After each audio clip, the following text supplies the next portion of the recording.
You didn't even give us any foreplay into the conversation. You just had to say, Lamar, stick it in. Wait, what? Yeah, oh, no.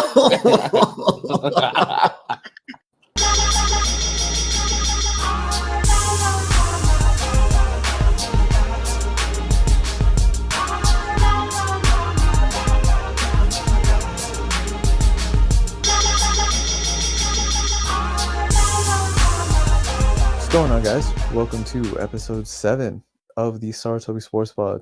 It's me, John, and we got Miles Francesa. First time, long time, first time. You know the And then CBS Sports, Mr. Penn Rosenthal, just in transition. Just a friend. Just in time. I would like to, for the record, I'm going with Penny Atkinson as my name. Oh, that's fire. Yeah. Mm-hmm. Yeah, I like that. I Yeah, like that. That should be a Twitter name. Yeah, maybe. You was definitely saving that, weren't you? No, Last episode. I actually wasn't. I thought of it literally like earlier today. You know, killing with this one. So you was thinking about it. All right. Yeah, I like that. Penny Atkinson is fire. Yeah, So no, you got to change your Twitter name to that. Yeah, you got to, bro. All right, and yeah, let's get right into it. Before we get into the meat of our episode, there actually were some things happening around the world outside of the NFL. The first thing is probably how trash Team USA is. 7th place. How you lose the whole thing? Oh man. The whole thing 7th place to Frank Ntilikina? Yeah. He lost The to Celtics. Frank Ntilikina. Frank To Frankie Smokes. as Steph Curry says, Frank Nigalina. Like, come on. Right, Nigalina. They lost to Frankie Smokes. So they lost to was it that they lost to France or did they lose to Serbia first? Who did they lose to first? I thought it was France. Didn't France play in the finals? Well, France? no, what do you call it? The finals. So actually, Spain won. Spain won the finals. Yeah. They played. They played Argentina. Australia. No, yeah. I lied. The finals was Argentina. Yeah, it was Spain and Argentina that played, and Spain won. And I know that we lost we either lost to France or Serbia. Well, France got the bronze medal, so they would have had to have lost in the semifinals. We lost to Serbia. So if we got 7th place, that means the last loss was the I guess consolation or something like that. Right. Like Played Poland, bro. Poland. Like, did you I don't know if you guys watched the because it was crazy because like when I was in the CBS studios, basketball in Poland. yeah, they do. I was in the CBS studios. They had the game on one of the TVs. I'm watching. I'm like, yo, there's no way. I'm watching Spain, and I'm like, there's no way the Americans lost to these guys. Like, they're not to say that they're not good, but like, yo, their style of basketball, the way they play, there's no reason why the guys on Team USA couldn't pull it out. But it makes sense when you don't put the best talent on the roster. Well, not that they didn't put the best talent on the roster, but the best talent didn't want to play. But even still, I mean, but then I was starting to think though, right? Is this more telling of the rest of the world, or is it more telling of the NBA talent? Has the rest of the world caught up to the NBA, or is the NBA talent take away the top tier? Is it just not as good as we thought? I saw a tweet about this, and this is what I think about this is there's a couple things. The tweet was more so centered around how in FIBA and outside of the US, it's less reliant on athleticism. True. And a lot of people are getting by, and especially coming into the league, just solely on their athleticism. There's no 3-second in Europe outside of the US, and you can literally knock balls off the rim. So your athleticism isn't really going to get you much if you don't have a game built around it. Like, if you can't pass, if you can't dribble, if you can't shoot, like, that's why Ben Simmons sucks in FIBA. Come on. What? Sucks? Well, has he played FIBA? I won't say sucks, but if Ben Simmons I'm plays about to say, please, like, you guys slow your roll on that.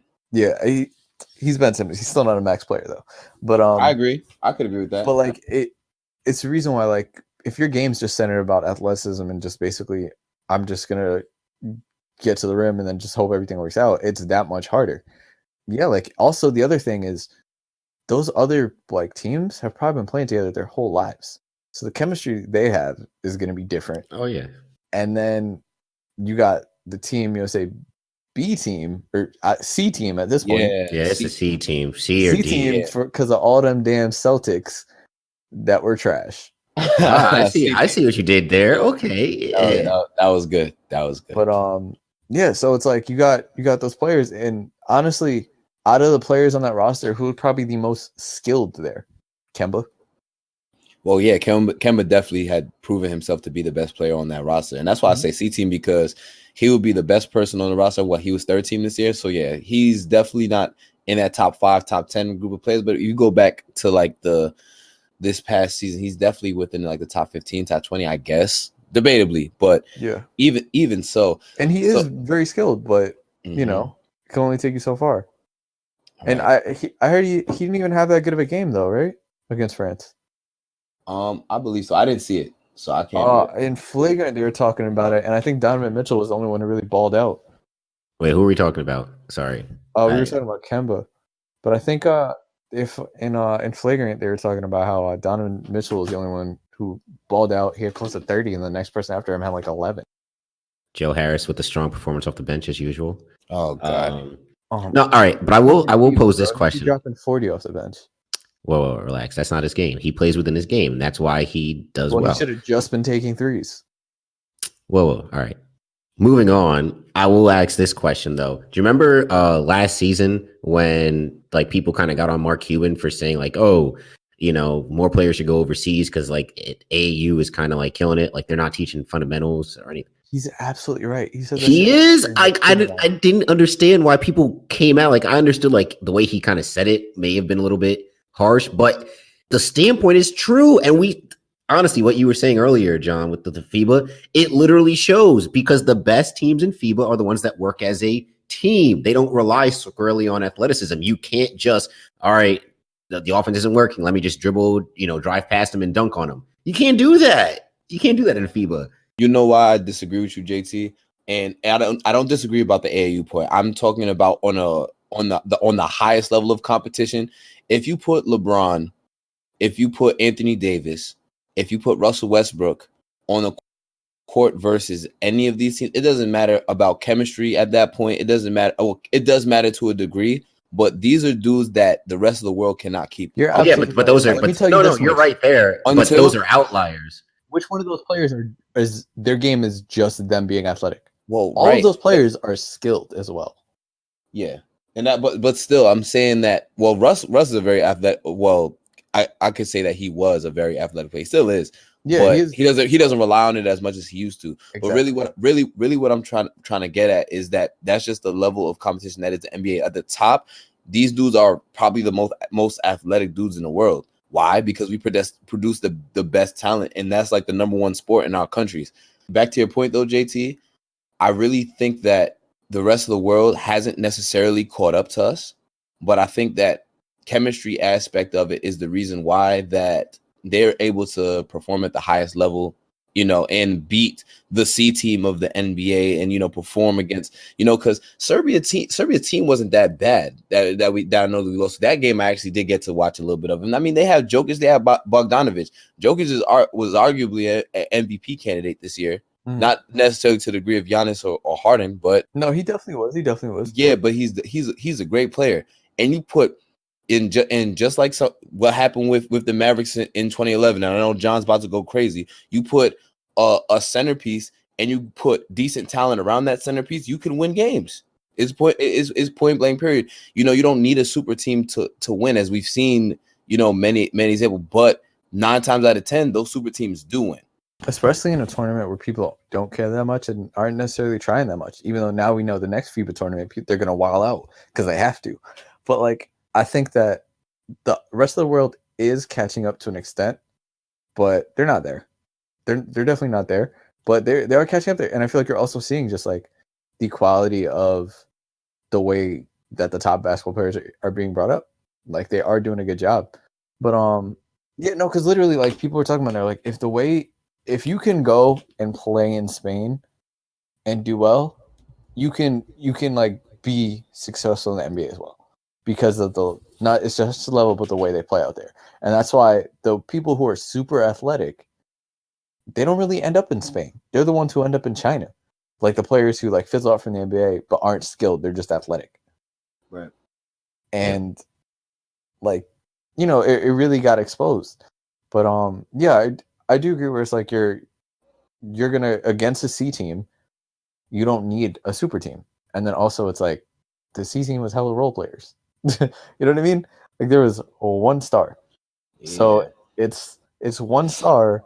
I'll say two. I'll put Donovan Mitchell as well. Because he definitely has he is the closest to realizing his star potential. Yeah. But yeah, like I don't think that the rest of the world is caught up. That would be wild to say. But no, they're doing a good job. And yeah, the AAU system is trash. And more people, like young kids, should either just develop their game or just AAU coaches just start paying attention. Because then maybe also you wouldn't see such a decline of college players. Of all these people fizzling out of the NBA. Because like we talked about before, when we were talking about one and done, like, yeah, these kids just think they're the shit. And that's why a lot of them, when you're the man in high school, you go to college and you're full of a team where everyone was the man in high school. And then, you know, two of them make it and maybe have a decent career? Yeah. But yeah, in conclusion, the Celtics are trash. They're going to continue to be trash.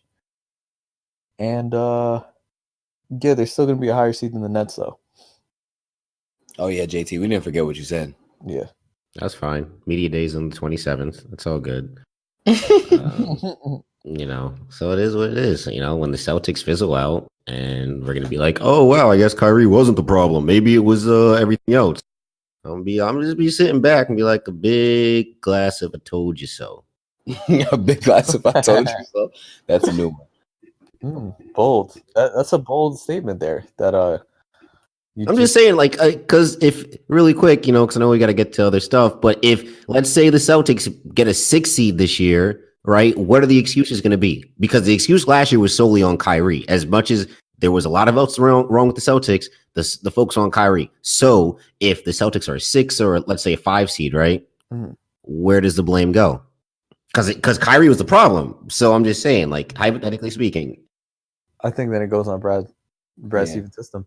Because he has no excuse now because he has all the pieces that fit well. That's what I'm saying. But I still don't think that lets Kyrie off the hook because I still don't think he could lead.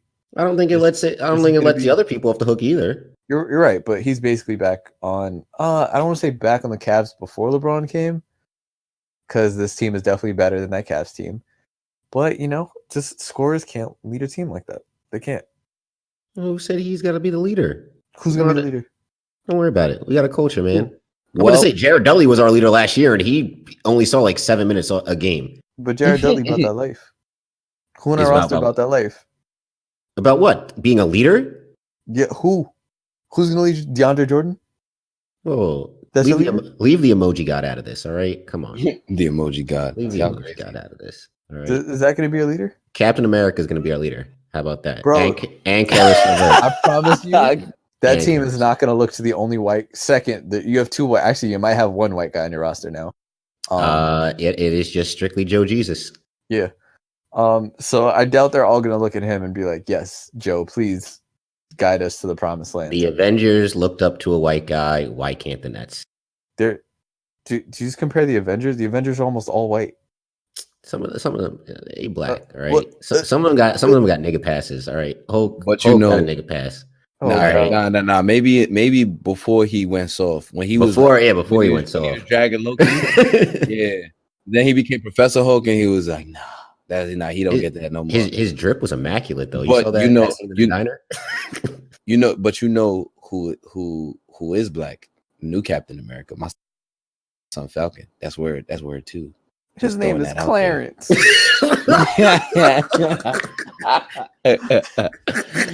And Clarence lives at home with both parents. And Clarence's parents have a real good marriage.